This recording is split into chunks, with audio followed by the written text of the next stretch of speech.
আসসালামু আলাইকুম। আজকের ভিডিওতে আমরা দেখব ব্যালেন্স ব্যবস্থাপনা অপশনটি কিভাবে কাজ করে সেটি আজকের ভিডিওতে দেখব। ব্যালেন্স ব্যবস্থাপনা মূলত আমাদের যারা প্রিমিয়াম মেম্বার শুধুমাত্র তাদের প্রয়োজন হয়, এছাড়া আমাদের যারা ফ্রি ইউজার রয়েছে তাদের এই অপশনটি প্রয়োজন নেই।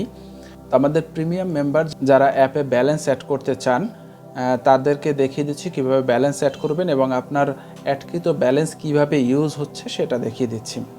তো আমরা শুরুতেই দেখতে পাচ্ছেন আমার এখানে অ্যাপে বর্তমান ব্যালেন্স 1430 টাকা দেখা যাচ্ছে। এটা হচ্ছে আপনার অ্যাপের ব্যালেন্স। যদি আপনার ব্যালেন্স অ্যাড করতে কোনো সমস্যা হয় তাহলে পাশে যে বাটনটি রয়েছে সেখানে প্রেস করলে আমাদের সাথে হোয়াটসঅ্যাপে যোগাযোগ করতে পারবেন। এছাড়া আমাদের নিচে রয়েছে ব্যালেন্স ব্যবহার, কিভাবে ব্যালেন্সটি ব্যবহার হয়। আমাদের এখানে দেখেন প্রতি মাসে প্রথম 5টি বিল ফ্রি থাকে প্রিমিয়াম ইউজারদের জন্য, এবং পরবর্তী যে 5টির পরে যদি আপনি কোনো বিল জেনারেট করেন সেক্ষেত্রে আপনার প্রতি বিলের জন্য 5 টাকা করে আপনার ব্যালেন্স থেকে কাটা হবে, এবং SMS যদি আপনার অ্যাক্টিভ থাকে সেক্ষেত্রে আপনার SMS চার্জ 50 পয়সা করে প্রতি SMS চার্জ কাটবে। নিচেই একটি অ্যালার্ট আপনারা দেখতে পাচ্ছেন যে আপনারা যখন পেমেন্ট করবেন, পেমেন্ট করার পূর্বে অবশ্যই আমাদের সাথে হোয়াটসঅ্যাপে যোগাযোগ করে নেবেন। আমাদের বিকাশ নগদ নাম্বারটি কনফার্ম করে দেন আপনারা পেমেন্ট করবেন।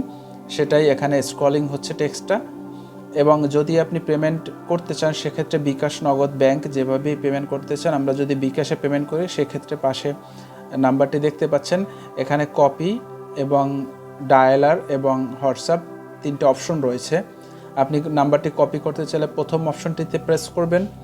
সরাসরি এই নাম্বারের সাথে যোগাযোগ করতে চাইলে আমাদের সাথে এই নাম্বারে কল করতে পারেন, এবং আপনি যদি হোয়াটসঅ্যাপে কন্ট্যাক্ট করতে চান সেক্ষেত্রে আপনি হোয়াটসঅ্যাপে প্রেস করলে আপনারা এই হোয়াটসঅ্যাপে আমাদের সাথে কানেক্ট হতে পারবেন।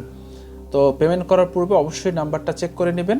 এছাড়া আমাদের বিকাশের এবং নগদ এবং আলাদা রয়েছে ব্যাংকের ক্ষেত্রেও আপনারা আমাদের সাথে যোগাযোগ করে আমাদের নাম্বার এবং নাম, ব্রাঞ্চ, অ্যাকাউন্ট এগুলো চেক করে দেন আপনারা পেমেন্ট করবেন।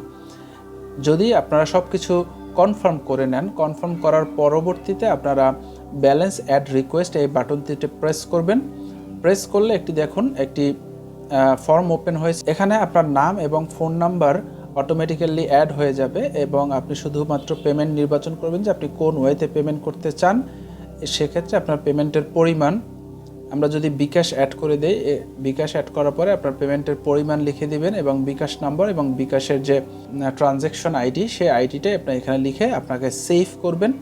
সেভ করলে এখান থেকে একটি আপনার হোয়াটসঅ্যাপ ওপেন হবে এবং হোয়াটসঅ্যাপ থেকে আমাদের একটি মেসেজ সেন্ড হবে। তো সেন্ড হলে আমাদের টিম আপনার রিকোয়েস্টটি চেক করে আপনার অ্যাপ্রুভ করে দেবে। অ্যাপ্রুভ করে দিলে আপনি যে টাকাটা অ্যাড করবেন সেটা আপনার উপরে যে বর্তমান ব্যালেন্সের সাথে যোগ হয়ে যাবে, এবং আপনার নিচে ব্যালেন্স ব্যবহারের ইতিহাস সেকশনে এখানে আপনি যে ব্যালেন্সটা অ্যাড করবেন সেটা এখানে সবুজ আকারে দেখা যাবে অ্যাপ্রুভড, এবং আপনার ব্যালেন্স থেকে কোন ওয়েতে কিভাবে কাটা হচ্ছে সেটাও দেখা যাবে।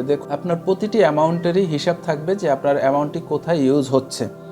তো মূলত এই হচ্ছে আমাদের ব্যালেন্স ব্যবস্থাপনা পেজটি।